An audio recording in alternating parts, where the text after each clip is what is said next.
नमस्कार मित्रांनो, स्वागत आहे तुमचं माझ्या रिअल ऑफ हॉरर स्टोरीमध्ये. आज मी तुमच्यासाठी भयानक आणि खतरनाक असा रिअल अनुभव घेऊन आली आहे. तर ही घटना आहे संगीताच्या आजोबाची. संगीता ही माझी लांबची नातेवाईक आहे, जे आधी राहत होते दौंडमध्ये. ही घटना साधारण 1980ची आहे. खूप जुनी आहे ही घटना. 1980मध्ये दौंडच्या एका छोट्याशा गावामध्ये ही फॅमिली राहत होती. तर संगीताचे आजोबा कामावर जायचे आणि कामावरनं रात्री यायला त्यांना साधारण 11, 11:30, 12 असं वाजायचे. एके दिवशी ते कामाला गेले.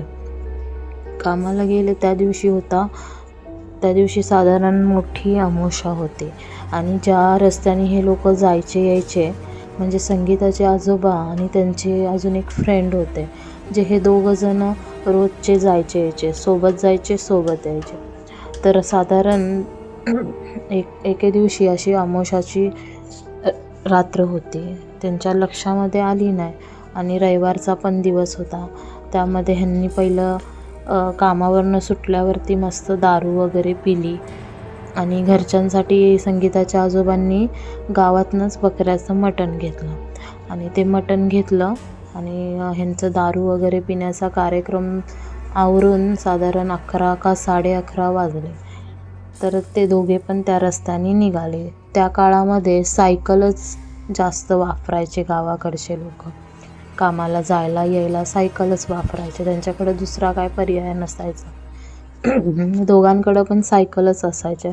म्हणजे ते दोघंजणं रात्री निघाले आणि रोजचा रस्ता असल्यामुळं त्यांना एवढं काय वाटलं नाही. आणि एके रात्री कसं अमावास्याच्या रात्रीच नेमकं ह्यांनी काय केलं, मटण घेतलं सोबत संगीताच्या आजोबांनी.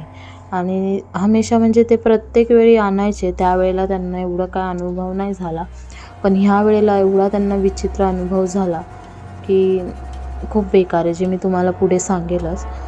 तर ते तिथनं आले, म्हणजे साधारण स्मशानाजवळ येऊस्तवर ते आले, म्हणजे सायकल चालवतच आले आणि स्मशानापाशी आले तर ते दोघं पण थोडेसे खाली उतरून पायी चालत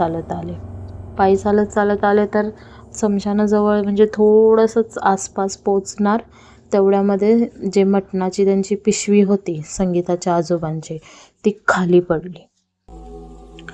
आता खाली पडली तर ते सर्व मटण तिथं सांडलं. तर ते संगीताचे जे आजोबा होते त्यांना त्यांचा मित्र बोलला, बाबा सोड आणि चल, इथनं पहिलं चल, हे सर्व सोड. पण त्यांनी काय ऐकलं नाही. ते सांडलेलं मटण त्यांनी रिटर्न पिशवीमध्ये भरलं आणि पुढं निघाले. पण ते जे दुसरे आजोबा होते, जे संगीताच्या आजोबांचे फ्रेंड होते, ते जाम घाबरले होते. कारण का त्यांना असं वाटलंच की काहीतरी विचित्र असं घडणारच. कारण का त्यांनी ते स्मशानापाशी ते सांडलं होतं मटण, ते सर्व पिशवीमध्ये घेतलं होतं आणि तसाच तो माणूस निघाला. तर हे जे तिचे आजोबांना त्यांचा मित्र सांगत होता, बाबा हे तू फेक, तू घेऊ नको सोबत, हे बरोबर नाही आहे. पण त्यांनी काय त्याचं ऐकलं नाही आणि पुढं निघाले आणि त्याला बोले, जा रे तू जा रे. म्हणजे त्यांच्या भाषेमध्ये ते बोलले, तू जा रे, 1 नंबरचा घाबरा आहेस तू, असं तसं बोलून त्यांना पळवलं. म्हणजे पुढच्या थोडंसं स्मशानापासून पुढं आले तर त्यांचं थोडंसं घर पुढं होतं आणि हे संगीताचं त्यांचं घर थोडंसं ह्या साईडला होतं. मग ते दोघंजणं झाले वेगळे झाले. तर संगीताचे आजोबा घरामध्ये पोचायला आणि दरवाजात पाय ठेवायला, जसं त्यांनी दरवाजामध्ये पाय ठेवला तसे ते एकदम जोरात आपटले. इतके जोरात आपटले की त्यांच्या नाकातनं तोंडातनं अशा रक्ताच्या धारा लागल्या. ते कसे आपटले त्यांनाच कळलं नाही आणि दरवाजामध्ये परत ते मटण सर्व सांडलं. एवढ्या जोरात कसला आवाज आला म्हणून सर्व बाहेर आले तर बघितलं तर आजोबा पडलेले, एकदम असे पडले होते ते बेशुद्ध की त्यांना काहीच शुद्ध नव्हते. आणि त्यांनी घरात घेतलं आणि इकडं पहिलं बघितलं की काय झालं, त्यांना अचानक एवढा ताप चढला खूप ताप चढला त्यांना आणि त्यांनी ना दारू पण पिली होती. त्याच्यामुळे त्यांना घरच्यांना वाटलं की हां ह्यांनी ड्रिंक केली म्हणून काहीतरी झालं असं तसं. पण जेव्हा त्यांचं अंग बघितलं त्यांनी की ते एकदम असे गरम झाले होते, तापले होते. मग त्या काळामध्ये कसं डॉक्टरची पण सुविधा नव्हती लगेच, म्हणून ह्यांनी विचार केला की रात्रीच आपण थोडंसं पाण्याने पुसून वगैरे काढू आणि सकाळी त्यांना घेऊन जाऊ. कारण का रात्री तिथं डॉक्टर कोण आणणार, आणि त्या काळात नव्हतंच इतकं काही फॅसिलिटी काहीच नव्हतं जसं आता आहे. आणि लाईटीसुद्धा नसायच्या त्या काळामध्ये इतक्या. तर त्यांनी तसंच विचार केला थांबायचं, पण रात्रभर त्यांना दम निघल तर आजोबा रात्रभर रक्ताच्या उलट्या करत राहिले. एवढ्या उलट्या झाल्या की पहाटे 5 का 5:30 वाजता त्यांनी जीव सोडला. मेले ते शेवटी.